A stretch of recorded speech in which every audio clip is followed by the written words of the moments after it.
गोरखनाथ को सेवा दे दी तो इन बालकन खिलाया करे। कहा अच्छा गुरु जी। अपनी सिद्धि से उन बच्चों के गोरखनाथ जी ने 10 लगा दिए। अब वो 10 लग गए, वो टट्टी करा के लाओ। पहले टट्टी ना हुआ करती जंगल में आसपास, वहाँ ले जा। एक न टट्टी करा के लाओ, इतने दूसरा तैयार होया पावे, वो दूसरा रोनता पावे। वो मच्छंदर कहने गया गोरख कि न झटका लिया भाई तो अच्छी तरह। अब दोनों ले गया कट्ठाई और पकड़ के चोटी नो हला दिए सिद्धि थे। वह खाल काट लिया, वो शरीर उड़ गिरा। उन्हें नो लटकाया हुआ है अगले गुरु जी। अब वो मच्छंदर एक लाठी ठावर एक दर रे कसाई रे दुष्ट, तेने मेरे बालक मार दिए, तेने शर्म नहीं आई, ये के रहा है रे जाले में, तू तो बड़ा निकम्मा आदमी।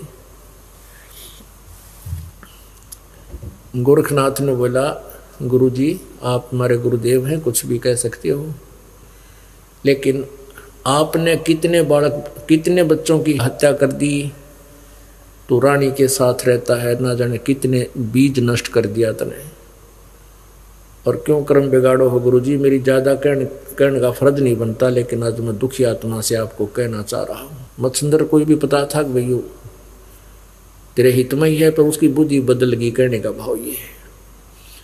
तो गोरखनाथ जी ने वो अपनी सिद्धि से राजा के शरीर से निकाला, राजा मर गया। अब वहां पहुंचा जहां शरीर रखा था, वो शरीर पाया नहीं, वो खत्म हो गया, फूक रखा था। अब कहते हैं गोरखनाथ जी ने वो अस्थि उठाई, जो शेष बची, वो फूल बोला करे ना फूल, वो अस्थि उठाई और अपने सिद्धि शक्ति से उसको गोरखनाथ मच्छंदर नाथ का शरीर बना दिया, क्योंकि मच्छंदर नाथ का जीवन अभी शेष था। और वो उसी एज इट इज शरीर बनाकर उसमें वो अपने गुरुजी प्रवेश कर दिया। पुण्यात्माओं आप ध्यान से सुना, तत्व ज्ञान है। जैसे सीता जी को गर्भवती थी, सीता जी घर से निकाल दिया था रामचंद्र जी ने, वो महर्षि वाल्मीकि जी के आश्रम में रहा करती थी, और एक दिन वो वहाँ पर इस लव की उत्पत्ति हो गई थी। वो छोटा सा था, पालने में झूला करता था, और सीता जी अपने कपड़े भी, वाल्मीकि जी के कपड़े भी धोने के लिए दरिया पर जाती थी, और वो बच्चे को वहाँ छोड़ जाती थी और कह जाती थी पिताजी बालक का ध्यान रखना। उस दिन महर्षि वाल्मीकि जी जो है अपनी साधना में लीन थे, और ये तो वो कहेगी एक बार तो बच्चे को छोड़ गई कि पिताजी ये बच्चे को संभालना, मैं कपड़े धो लाती हूँ। तो वाल्मीकि जी साधना करने ही लगे थे।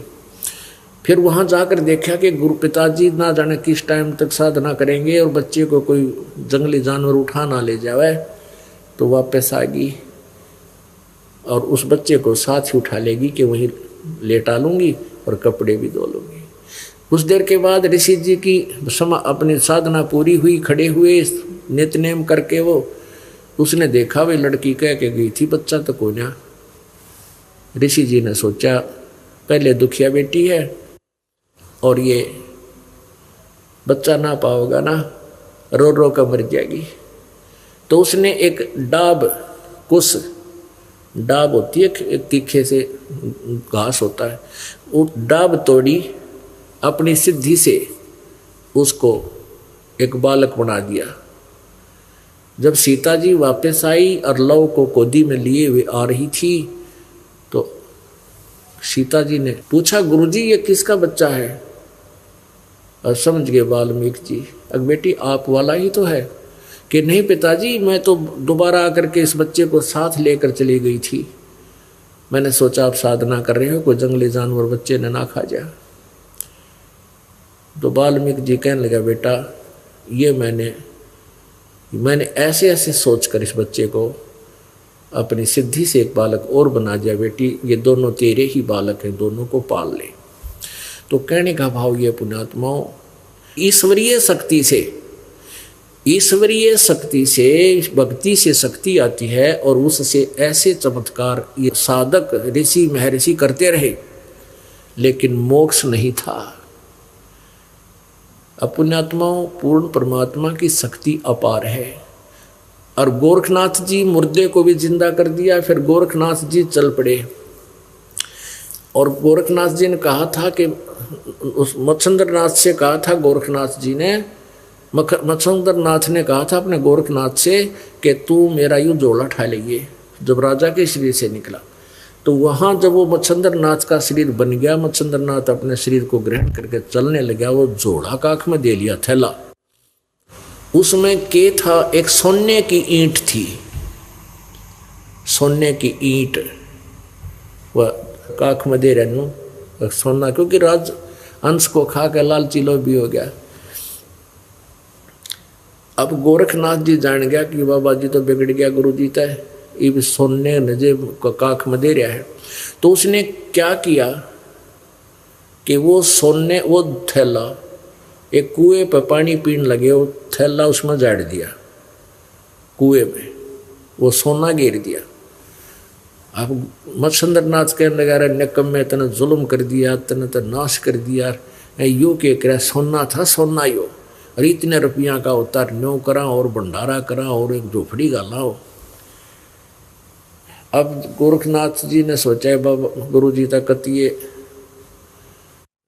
इसकी तो विवेक खत्म हो गया।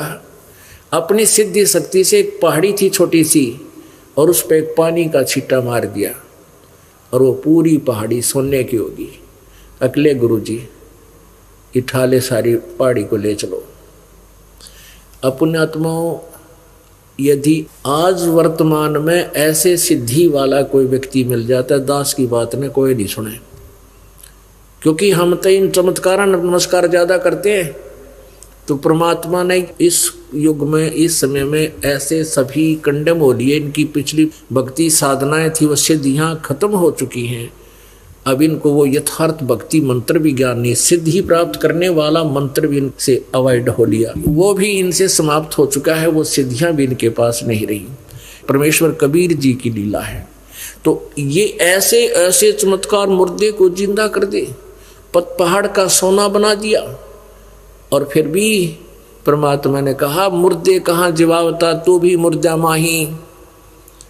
परमात्मा ने कहा उस गोरखनाथ से, तो ये मुर्दे जीवा के राजी हो रहा, तो भी एक दिन मरेगा, तेरी भी मृत्यु होगी। तेरे शंकर जी मर गए, ब्रह्मा मर गए, विष्णु मर गए, तू कहाँ रहेगा। तो पुण्यात्माओं, इस ज्ञान से ये समझना है कि कोई ऐसा भी चमत्कार तुम्हें कोई देने वाला मिल जाए और ये मंत्र किसी के पास पृथ्वी पर नहीं है, अब डगमग मत होना। ये तत्व ज्ञान इसलिए दिया जाता है कि आप किसी के भरमाए भरमो नहीं, और आप डगमग हो जाते हो तो आपका भक्ति मार्ग नष्ट हो जाता। तो पुण्यात्माओं, इस प्रकार आपके ऊपर विशेष कृपा है परमात्मा की कि आपको ये ज्ञान सुनने को मिल रहा है, और इसको दृढ़ निश्चय के साथ अब जो दास ज्ञान बताता है, जो विधि बताता है, इसके अतिरिक्त कोई भी आकर तुम्हें किसी प्रकार का भी ज्ञान देने की चेष्टा करता है और आप उसके द्वारा दिए गए भक्ति मार्ग को स्वीकार करते हो, तो आप भक्ति से भ्रष्ट हो गए। क्योंकि वो अज्ञानी व्यक्ति से आपने कोई भक्ति मार्ग साधना ग्रहण कर ली तो आपका वो गुरु हो गया, दास नहीं रहा। आध्यात्मिक मार्ग में ऑटोमेटिक कनेक्शन कटता है, तो फिर आपकी भक्ति नष्ट हो जाएगी। आपने इस दास के अतिरिक्त किसी के भी द्वारा दिए गए भक्ति विधि को स्वीकार नहीं करना है, ये फाइनल समझ लेना, यदि आपने इस मार्ग में सफल होना है। क्योंकि इस ज्ञान को थोड़ा बहुत सुनकर अटपट करने वाले करा कितने भटके मर गए, कहते चातुर प्राणी चोर हैं, ये मूड मुग्ध हैं ठोठ, और संतों के निकाम के उनके दो गलजोट। बीजक की बाता कहें बीजक नाही हाथ, ये पृथ्वी डोबन उतर कह मीठी बात। अपने गुरुदेव के द्वारा ही दिए गए भक्ति मार्ग पर चलना है। कोई कुछ भी बताए, आपका साथी भी आपको कोई कहता है कि ऐसे भक्ति करनी चाहिए, तो भी व्यर्थ है। भक्ति मार्ग में ये दास जैसे बतावे कैसे सिमरन करना है, किस मंत्र का करना है, कब करना है। श्वास उस श्वास से नाम जपो, व्यर्था श्वास मत को, ना बेराई सांस का फिर आवन होना। नाम उठत नाम बैठत नाम सोत जागवे, नाम खाते नाम पीते नाम सेती लागवे। सिमरन का कोई समय नहीं है, क्योंकि पहले ये मूर्ख लोग हमें मूर्ख बनाया करते थे कि सुबह ब्रह्म मुहूर्त में साधना करनी चाहिए, बड़ी साधना होती है, सुबह की साधना का बड़ा लाभ होता है। तो पहले ये इसी टाइप के लोग होते थे कि सुबह, पहले हमें कैसे मूर्ख बना रखा था इन साधकों ने, संतों ने, नकलियों ने। एक गांव में क्योंकि साधु संत पिछली भक्ति शक्ति का कोई आ गया, थोड़ी बहुत सिद्धि दिखा दी, उसकी चर्चा होगी, वहाँ डेरा बना दिया, वहाँ और भी कोई, उसके जाने के बाद और भी साधु संत भक्त साधक रहने लगे। और वो क्या करते थे, हमें आप जी को मजदूर बना कर रखते थे। वो सिर्फ इतना ही कहते थे कि तुम साधु संत की सेवा करा करो, तुम्हें बहुत धन लाभ होगा। अब साधु वहाँ 10 एक नगर में, एक गाँव में एक डेरा बना हुआ था, उसमें 5-7 साधु आते जाते रहते थे। और ग्रामीण जो श्रद्धालु होते थे वो उनकी सेवा किया करते थे। वो क्या करते थे, 4 महीने चौमासा वहाँ व्यतीत किया करते थे। और गांव के श्रद्धालु लोग भी, हमें धन प्राप्त होगा साधु की सेवा से। और ये भी कहा करते थे कि जो ज़्यादा भजन करता है उसकी सेवा करने से ज़्यादा लाभ होता है, ये उनकी धारणा थी। तो वहाँ क्या देखा करते थे, वह ग्रामीण लोगों का अनुभव था कि जो संत सुबह जल्दी उठता है, सवेरे जल्दी उठकर साधना करता है, वो सही भक्त है, उसके पास भक्ति शक्ति ज़्यादा, और उसकी सेवा करेंगे हमें ज़्यादा लाभ मिलेगा। तो वो क्या करते थे, ये देख लेते थे कि सुबह किस संत की लंगोटी सूख रही है, यानी एक लंगोट बांध कर नहाया करते थे और वो सुखा दिया करते थे वृक्षों की टहनियों पर। तो वो आकर पूछते थे जी ये कौन से महाराज की लंगोटी है। वो दूसरे बता देते थे कि उस साधु की है, ये वक्त से उठे थे, स्नान किया था। हाँ जी हम धो देंगे इसको। वो धोने के बहाने और पूछ लेते थे किस साधु की है, तो उसके चारों तरफ वो सभी उसी की सेवा में लग जाते थे, उसके पैर दबाते, उसकी खातिर दूध लेते हैं, अच्छी बढ़िया रोटी बना के लेते। तो वहाँ 8-10 भक्त संत साधु रहते थे, चौमासा बिता रहे थे। तो एक था निर्भाग सा, आलसी सा, और उसने सोचा भाई क्या चक्कर है, इस व्यक्ति की, इस साधु की बहुत सेवा करें ये, इसमें क्या राज है, यू कोई सा न्यारा भगत भी ना दिखता। तो उसको धीरे धीरे पता चला कि इन ग्रामीणों ने, सेवादारों ने क्या परख रखी है कि जिस संत की लंगोटी सबसे पहले दोही पाजा, सूखती पाजा, उससे ने पूछ ले या किसकी है। तो वो उन्होंने एक सेलेक्ट कर रखा था। वो 4 बजे उठा, 3 बजे उठा करता सुबह, और फिर नहा धो के भजन करता था। अब उन्होंने ये तो पता नहीं अंदर भजन करे हैं क्या करे हैं, बाकी लंगोटी का हिसाब ला रखा था कि सबसे पहले उठा तो नहाया, भी नहाते थे वह, तो नहाया है तो ये भजन करता। तो वो एक और था अकबैयो, तो ये सारे के सारे इसके पीछे लग गए, बड़ी बात बिगड़ी, हमने कोई पूछता है को ना। वो क्या करता, 1 बजे उठ लेता, उठ के और वह लंगोटी नहाया भी ना करता, लंगोटी भेक है और सबसे पहले सुखा देता। तो बाहर 1-2 सेवक रहा करता था, तो उन जाकर पूछने लगे कि भी ये फिर दूसरा दोबारा टाइम, तो पहले जो वहाँ एक आधा सेवक रहता था वो बताया करता कि ये लंगोटी सबसे पहले यहाँ सूखी है, सबसे पहले ये नया उठा है आज।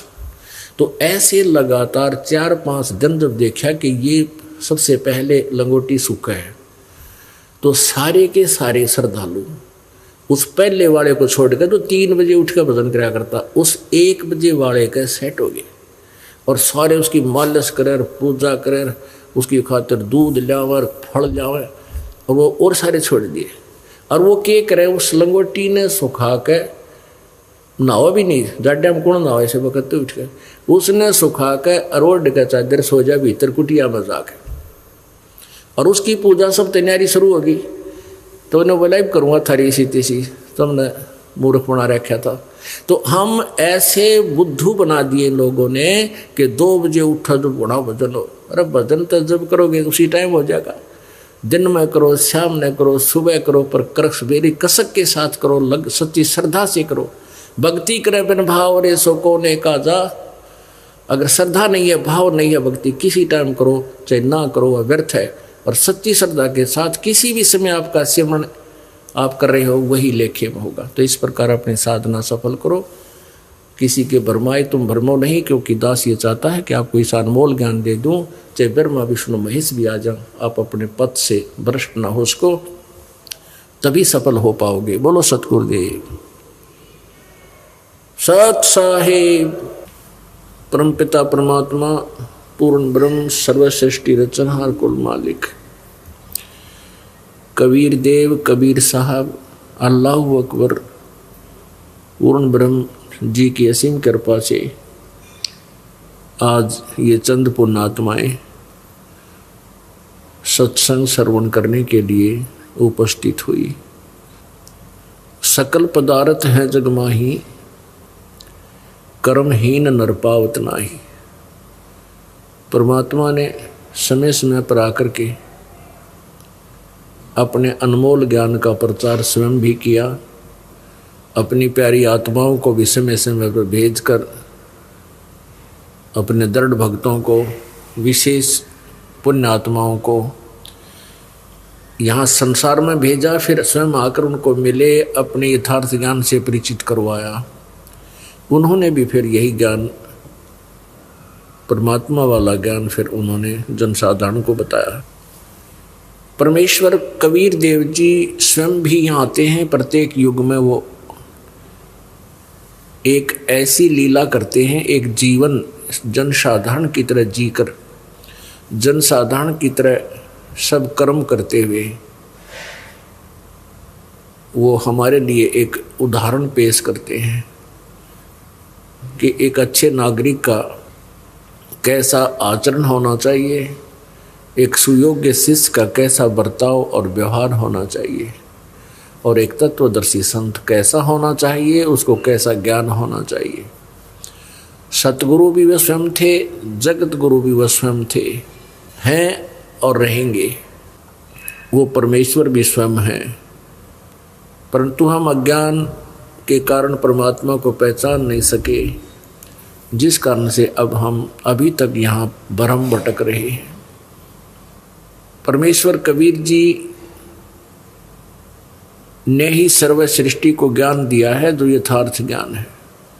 किसी भी संत या पंथ की कोई पुस्तक आप देख लीजिए या उनके प्रवचन सुन लीजिए, परमात्मा कबीर जी की अमृतवाणी का सहयोग वो अवश्य लेते हैं, क्योंकि इस परमेश्वर की अमर ज्ञान बिना उनका थोड़ा बहुत जो वो जैसा जानते हैं वो भी प्रभावशाली नहीं बन पाता,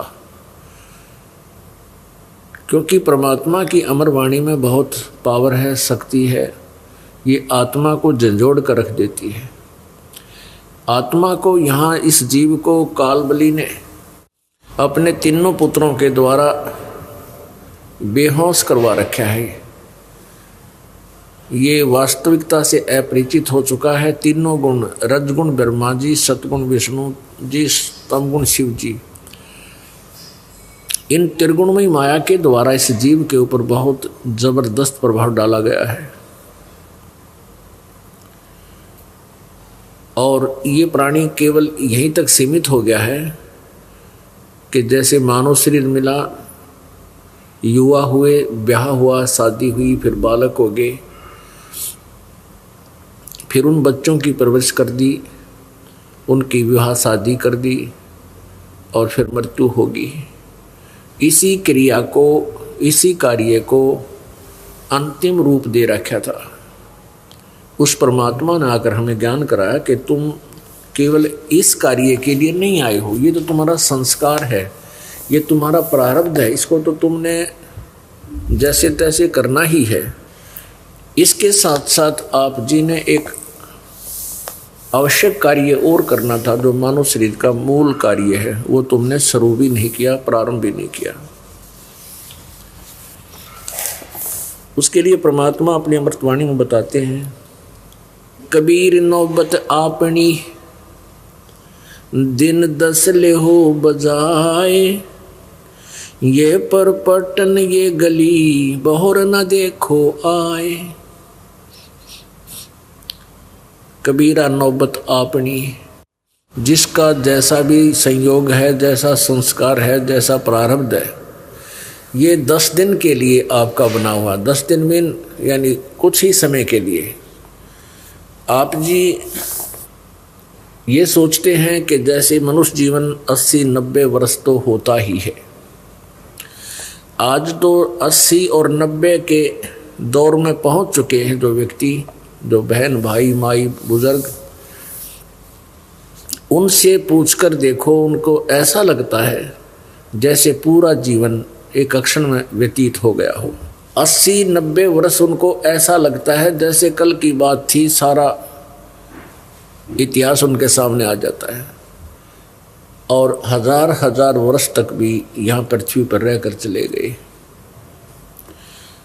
उनका भी जीवन अंत हो गया। उनको भी ऐसा लगा जैसे कल की बात थी। तो यहाँ परमात्मा कहते हैं, कबीरा नौबत आपनी 10 दिन लो बजाए, और ये परपटन ये गली बहुर न देखो आए। जिनका नौबत बाजती मंगल बनते बार, एक हरि के नाम बिन वो गए जन्म सभार। राजाओं के विषय बता रहे हैं परमात्मा कि जिनके बाजे बाजा करते थे। आप देखते हो गवर्नर हाउस में और राष्ट्रपति हाउस में एक ऐसा कक्ष, ऐसा स्थान बनाया जाता है जहां अब तो ऑटोमेटिक कंप्यूटराइज हो गया, अपने आप बाजे बजते रहते हैं। पहले नौकर सेवकों की ड्यूटी लगाया करते थे, वो बाजे बजाते रहते थे, उसमें नौबत बाजती ही रहती थी। वो राष्ट्रपति हाउस में और गवर्नर हाउस के अंदर ऐसा व्यवस्था होती है। तो परमात्मा कहते हैं, राजा लोग जिनके नौबत बाजा करती थी और हाथी द्वार पर बांधा करते थे, हाथी रखते थे जो राजा लोग, अपने ये शोभा दिखाते थे कि इस राजा के पास 100 हाथी है। यानी एक हाथी को रखना कोई हंसी खेल नहीं है, उसकी खुराक इतनी है। राजा कहते हैं 100 हाथी, 200 हाथी रखे हुए हैं। तो वो अपनी शोभा दिखाते थे कि उस राजा के पास इतनी हाथी है, वो अपने किले के बाहर बांधते थे।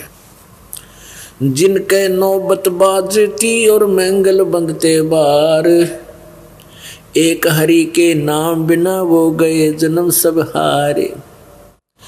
परमात्मा की भक्ति के बिना अपना जीवन नष्ट करके चले गए। पूर्व जन्म के संस्कार से व्यक्ति राजा बनता है या धनी बनता है, सेठ बनता है, मनुष्य शरीर प्राप्त करता है, और सत्य भक्ति ना करने से वो अपना जीवन व्यर्थ कर जाता है।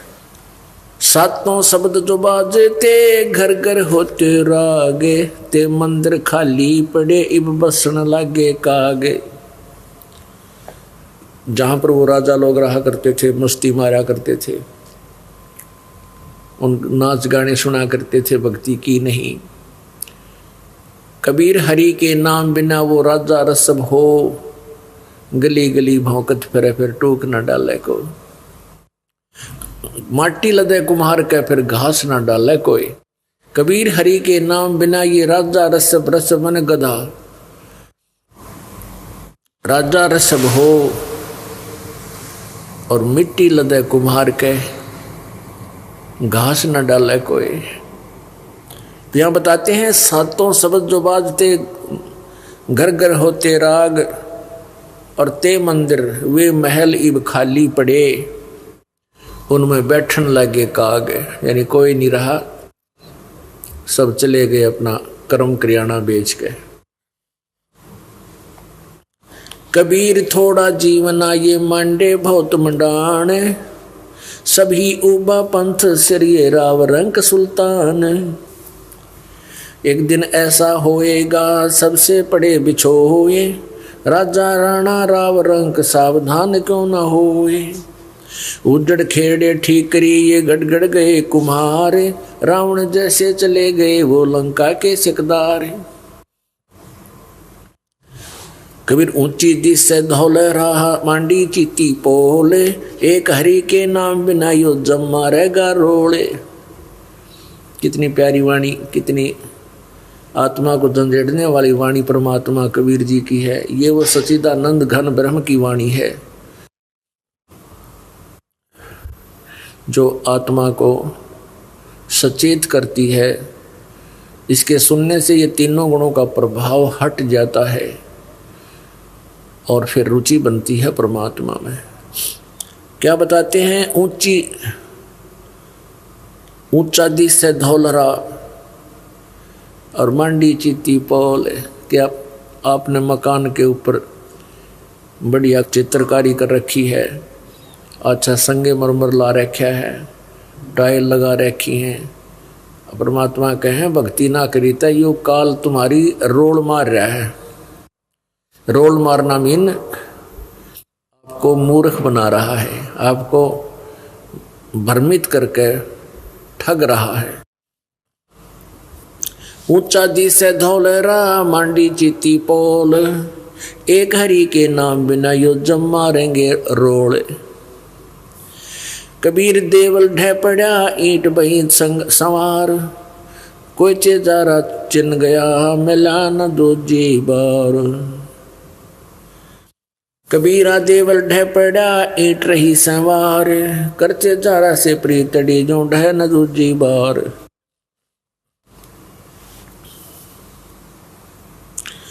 कहा चुनावे मैडिया चुना माटी लाए, ये मीच चुनेगी पापनी तन दौड़ कलेगी आए।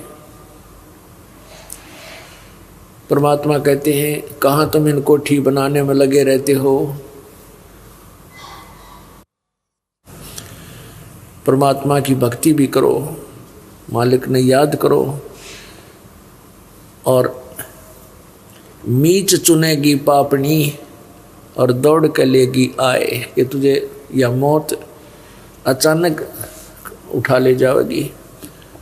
एक समय की बात है, एक व्यक्ति रोहतक के अंदर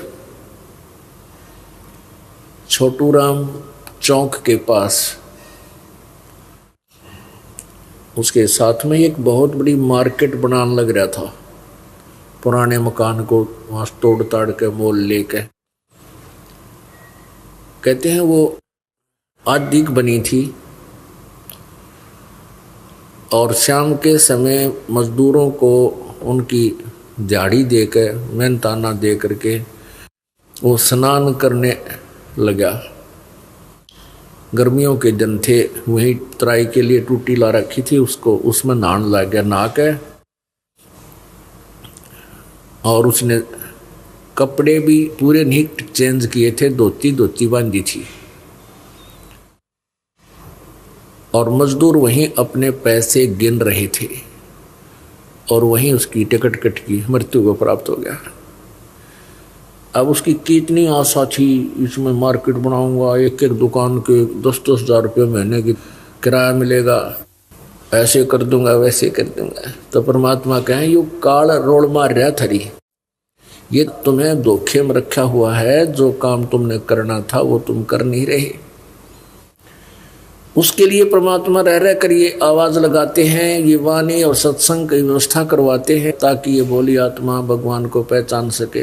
कहा चुनावे मैडिया ये चुना माटी लाए, मीच चुनेगी पापनी दौड़ कलेगी आए। कहा चुनावे मैडिया ये लंबी भीत उसारे, घर तो 3.5 हाथ भाई घना तो 4.25। अब क्या बताते हैं परमात्मा कि घर तो 3.5 हाथ और ज्यादा चाहता है तो 4.25। एक व्यक्ति का अपना जो शरीर होता है वो 3.5 हाथ का होता है।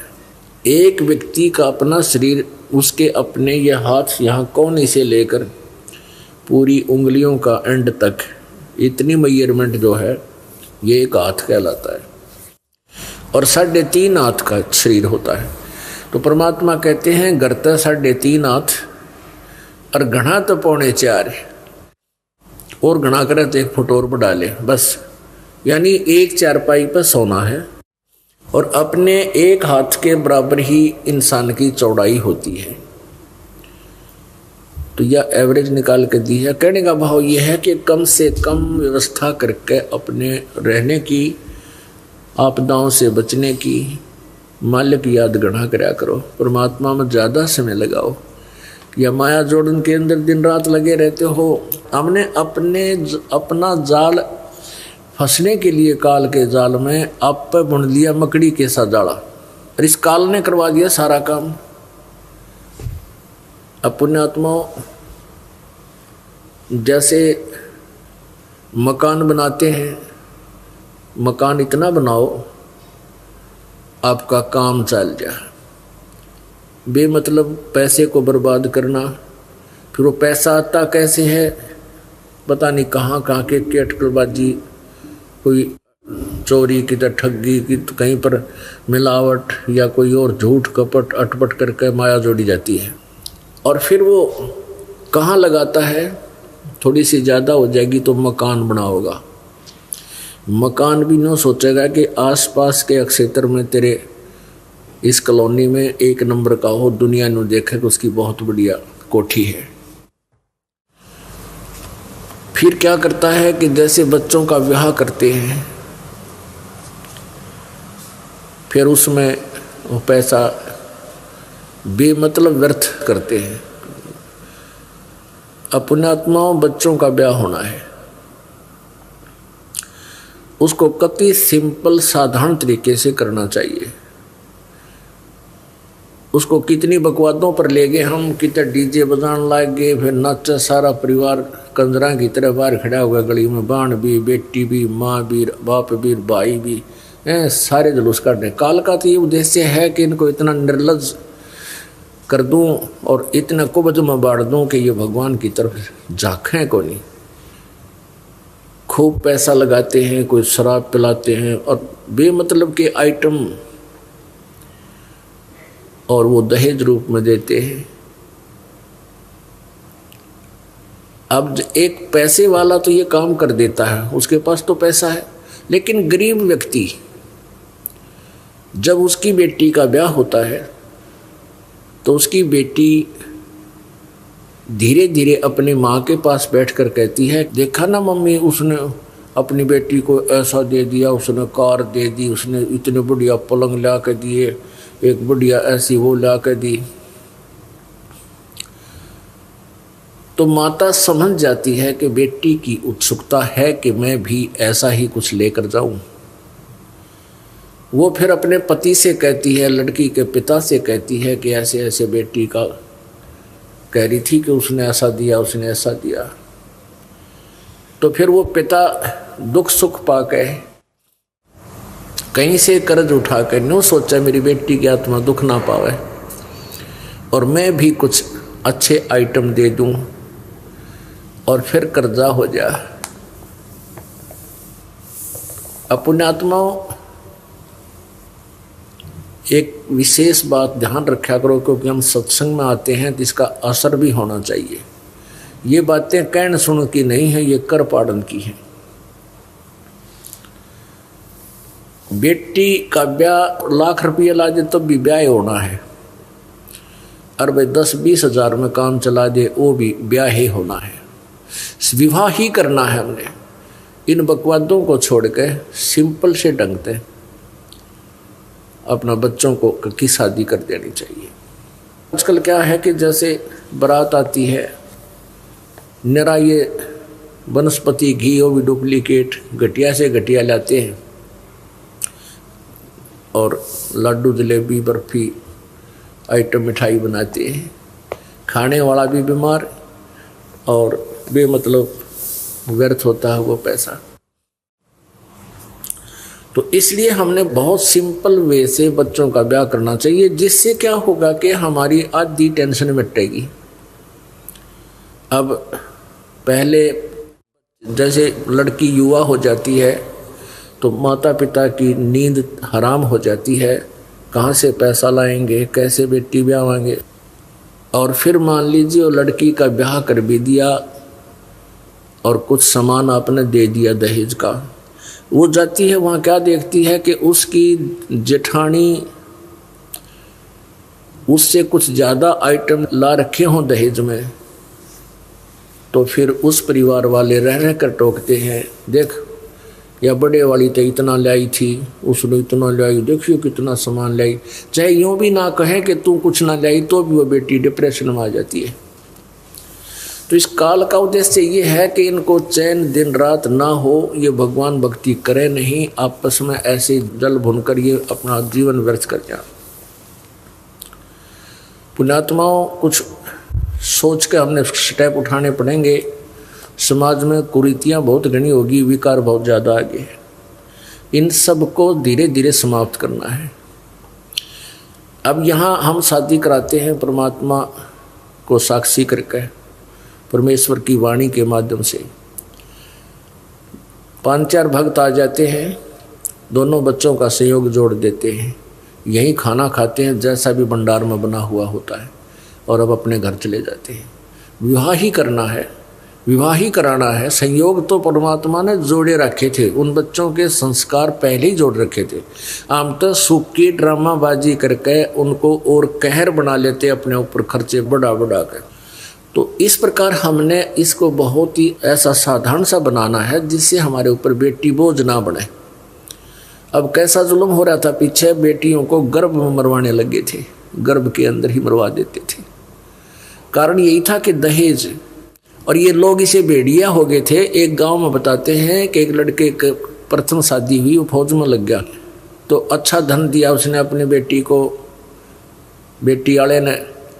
तो कहते हैं उस लड़की को कुछ दिनों के बाद उस परिवार ने मार दिया। फिर 6 महीने के बाद दूसरी शादी होगी, तो 1 साल के बाद उसको भी खत्म कर दिया, इतनी विवश कर दी कि वो फांसी खा गई। अब फिर तीसरी शादी हुई, तीसरी शादी में भी उन्होंने ऐसा ही जुल्म किया। तो तीसरी वाले ने फिर क्या किया, पुलिस की हेल्प ली। पहले ये कानून नहीं बना था, तो उसने अपना पुलिस की हेल्प ली। कोई जानकार था उसका, कोई अच्छा बड़ा अधिकारी, और कुछ गांव वालों की हेल्प लेकर वो गांव में गया और अपनी लड़की का सारा सामान उठा ले गया, उसके ऊपर केस किया। उसके बाद उस लड़के का पता चल गया कि इन्होंने ऐसे ऐसे जुल्म किया। तो पुण्यात्माओं, ये लोग भेड़िए हो गए थे दहेज के चक्कर में। तो हम अपने पैर पे आपको वाड़ा मारते हैं। हमने इसको इतना बॉन्डर बना लिया। अब जैसे क्या करते हैं, दहेज में एक और बीमारी है कि जैसे लड़की जहाँ जाएगी उनको अगली बोलते हैं, और उन अगलियाँ के फिर और अगले, यानी कहीं और रिश्तेदारियों की, उन सब के कपड़े सूट आदि ले करके यहाँ लड़की ने जाने पड़ते हैं, यानी बहू को लेके आने पड़ते हैं उन अगलों के लिए। फिर क्या करते हैं, वो फॉर्मेलिटी करते हैं कि अगलियाँ की कितनी कपड़े बनेंगे, कितने सूट, अगलियाँ के 20। तो उन 20 के लिए कपड़ा ऐसा घटिया सा लाकर सेलेक्ट करके वो कितना काम ना और 20 आइटम बना देते। और उनको क्या करते थे, वो पहले जहाँ आगे लड़की लेके जाती थी अपने ससुराल में, ससुराल वाले उन अगलियाँ वाली को अलग रखते थे उन उस कपड़े को। वो फिर अपनी बेटी ने अगलियाँ के दे देते थे। वो स्टील कदे प्रयोग में नहीं आते थे, वह सूट आगे से आगे उस चक्कर में वो पट्टे जाते, गड़ जाते थे रखे रखे उन ट्रंकों में। ऐसी बुराइयां हमने अपने आप लगा लिए, कुरीतियां हैं ये भी साथ के साथ हमने अब समाप्त करनी है, ज्ञान के साथ। वैसे कोई जोर जबरदस्ती से नहीं। अपने आत्माओं, ऐसे ऐसे उदाहरण मेरे बच्चे परमात्मा की प्यारी आत्मा ऐसा समझने लगे इस ज्ञान को, इस मार्ग को, और इन बुराइयों से ऐसे बचने लगे कि अब लड़कियों का ब्याह कराया हमने, तो लड़के वाले ने स्पष्ट कह दिया उस लड़की वाले से कि हमारे घर पर कुछ लेकर नहीं आओगी, ना ट्रंक ना कोई और, एक सूट पैर का जी, ये बस अपना, अगर आपने ये मंजूर है तो हम शादी करेंगे। लड़के वाले बोलते, दोनों ही भगत थे। तो फिर लड़की वाले ने क्या चिंता थी, भाई ठीक है जैसे आपकी इच्छा। हम चाहते थे कि जैसे लड़की का हक है, यहाँ रही है, उसकी यहाँ संपत्ति में भी हिस्सा है, हम उसका प्रयोग कर रहे हैं, तो हम चाहते थे 10-5 हज़ार का कुछ तुम्हें कपड़ा वपड़ा दे देते, पर वो भी मना कर दिया। ऐसे ही दूसरी लड़की, यही वो भक्त सेवा करता है, कृष्ण भक्त करशोड़े थे, उनकी 2 लड़कियों की शादी हुई, और दोनों ही लड़के वाले इतने भाग्यवान, उन्होंने कुछ नहीं लिया और अपने आप उन लड़कियों के लिए ट्रंक, जो अलमारी चाहिए, कोई बेड आप मोल ले। पुण्यात्माओं, लड़की एक बहुत ही पुण्यकर्मी प्राणी होती है, कन्या कहते हैं इसको। और ये बेचारी अपने पिता का धंधा करती है सारा दिन और आगे जाके फिर अगले के कमाया करे। तो लड़की को हमने एक बोझ बना लिया था अपने सिर पे। अब ये लड़की चाहे कितनी हो जाइयो हमारे ऊपर बोझ नहीं पड़ेगा और फिर हमारी भक्ति में बाधा नहीं बनेगी, क्योंकि लड़की का विवाह जहाँ किया जाता है वो भक्त भी दयालु होते हैं, भगवान से डरने वाले होते हैं। तो अन्य समाज में जो शादी करने से पहले यह चिंता हो जाती है कि बच्ची के सलूक कैसा करेंगे वो ससुराल वाले। 10वें दिन फोन आ जाता है लड़की का कि सासू ने बोली, ससुरा ने बोला और ननंदिया बकवाद कर रही है। और भक्तों में जब शादी हो जाएगी, अगर वो भक्त होंगे, उनमें दया होती है, वो कोई इस प्रकार की टॉर्चर उस लड़की के साथ नहीं करते। तो इस प्रकार पुण्यात्माओं आपका भी जीवन सफल होगा और बेटी जिसने ब्याह दी वो माता पिता भी अपना सुख का सांस लेते हैं। इस प्रकार हमने इस भक्ति के साथ साथ इस बोझ को हल्का कर लेंगे। फिर हमने 20% दौड़ धूप करनी पड़ेगी पेट के लिए। अब हम 99% पेट के लिए धक्के खाते फिरते, फिर भी पूरा नहीं हो रहा, क्योंकि हमने अपने साथ बकवाद घड़ी लगा ली।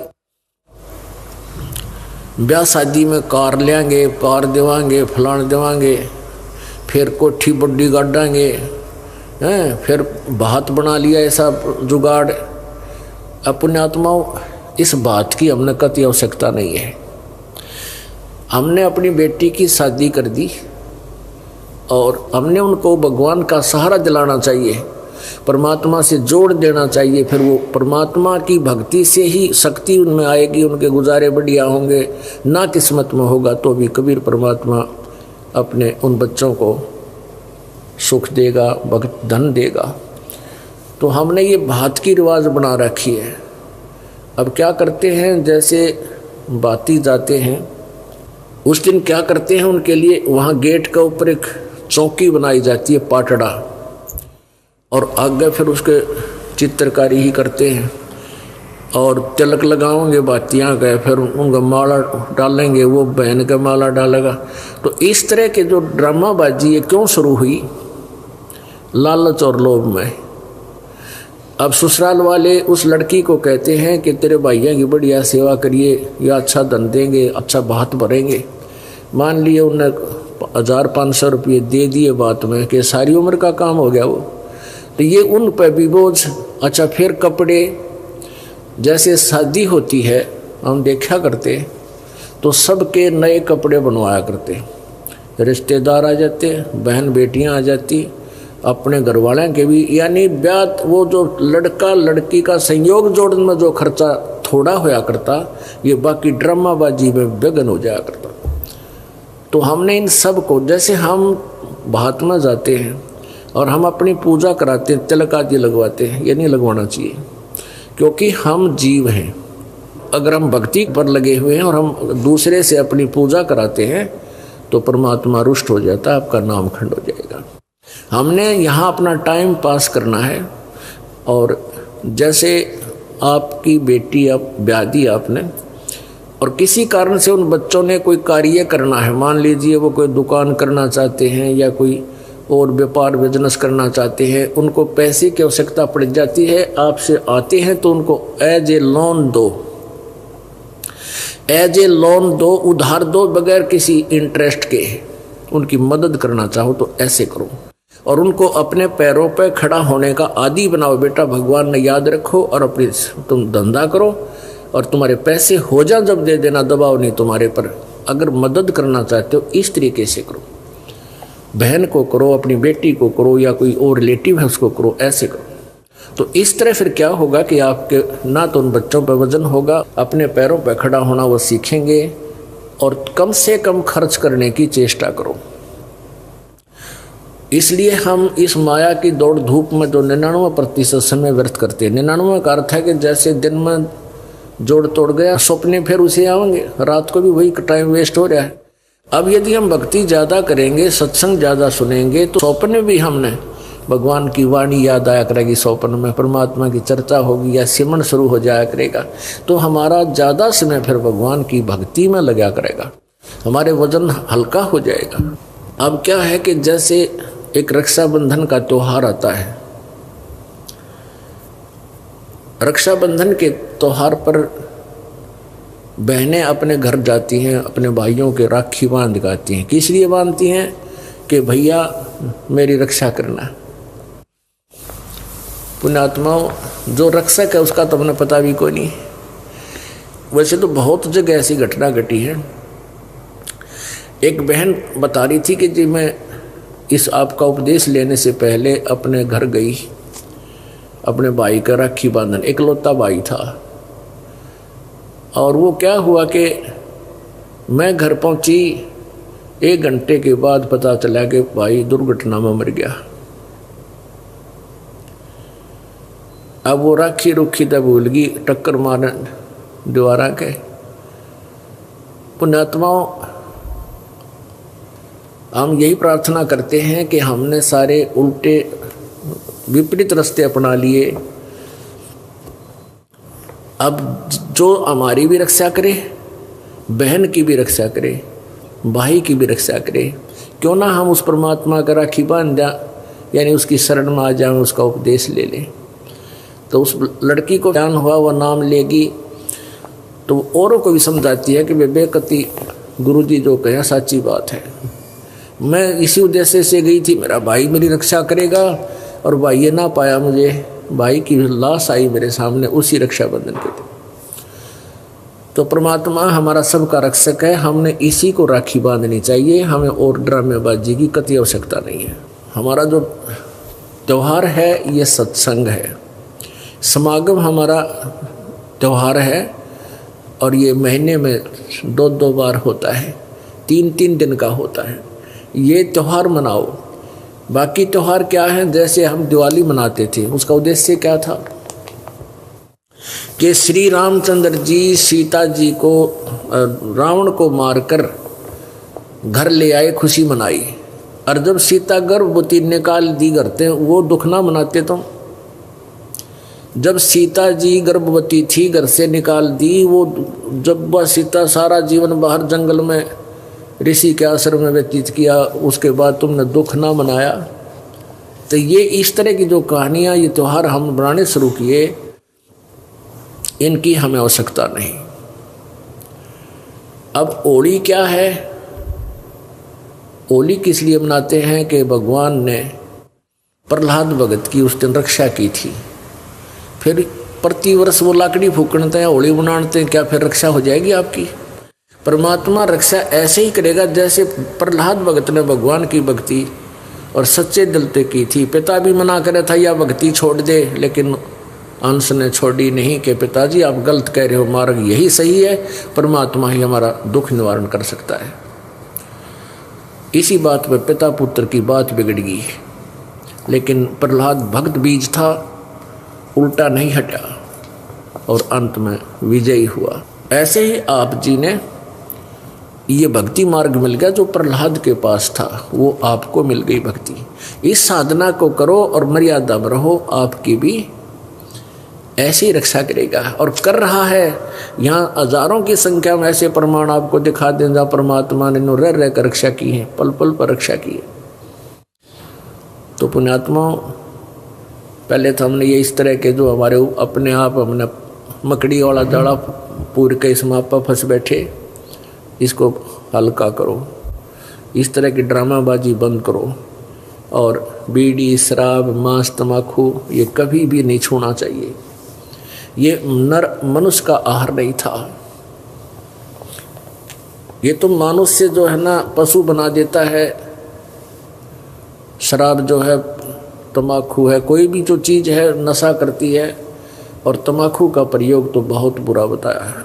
शराब पीना महादोष है, परस्त्री गमन, दुराचार ये महाअपराध हैं, इस जीव के लिए हानिकारक है। रिश्वत लेना, चोरी करना, ठगी करना, ये इस तरह की जो बकवाद हमने लगाई, इनको हटाना है। क्योंकि जिस कहते हैं नाम खुमारी नानका चढ़ी रहे दिन रात, और भांग तमाकू छोतरा ये तो उत्तर जा प्रभात है। यानी जो शराब आदि का नशा करते हो, भांग का करते हो या भूखी सुल्फा पीते हो, ये नशा तो कहते हैं सुबेरे समाप्त हो जाएगा।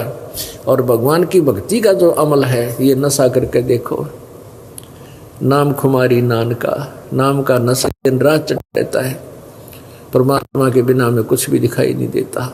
ये संसार आसार नजर आ जाएगा कुछ दिनों में आपको, क्योंकि आपकी ज्ञान आँखियाँ काम करने लग जाएंगी। जैसे ये शरीर क्या है, इसमें हार्ड, मांस और रक्त, विष्टा, पेशाब, बलगम, गंध, ये लपेट के इसके अंदर भर कर ऊपर ये चाम लपेट रखा है इसके ऊपर